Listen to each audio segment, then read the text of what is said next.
Sa unang tingin mga kaibigan, akalain nyo na ordinaryong bato lang are, ano? Ah, tingnan nyo. Pero kapag biniyak, may makikita kayong ganare. Yan. Kulay dilaw. So, yan crystallize na yan. Yan, kulay dilaw na yan. So, yan crystal quartz. Subalit, naging dilaw na sa katagalan ng panahon. Kaya naman yan tinatawag na citrine. Kapag kulay dilaw na, tinatawag na citrine. Yan. Citrine yan, citrine. So, dilaw yan na crystal quartz. So, hindi yan sinunog o inanog upang maging dilaw. So, yan ay naging dilaw sa katagalan na ng panahon.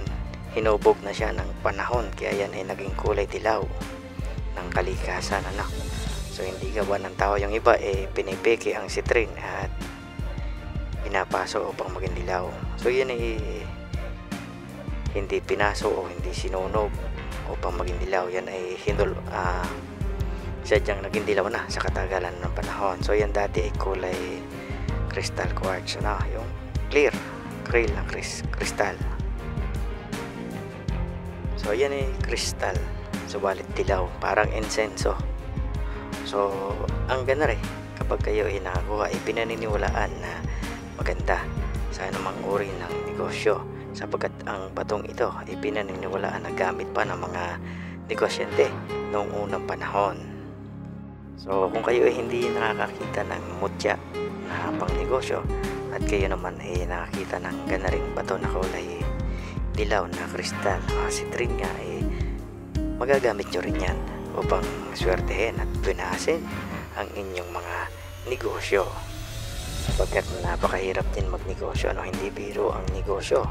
Kailangan mo ng puhunan, ng sipag at tiyaga upang ikaw kumita.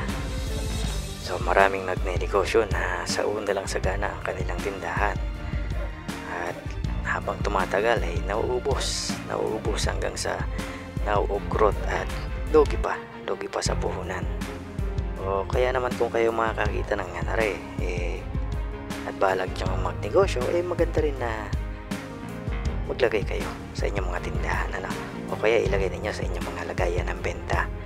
So, yan yung tinatawag na citrine at isa sa magandang bato na swerte sa pagnenegosyo.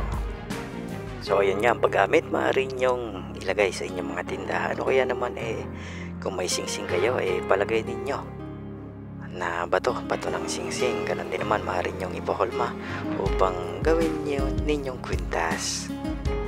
Upang kahit saan kayo pumunta, swerte kayo sa aspeto ng pagnenegosyo. So, aray, para lang sa mga naniniwala na. Kung kayo hindi naniniwala sa ganare, huwag kayong maniwala na.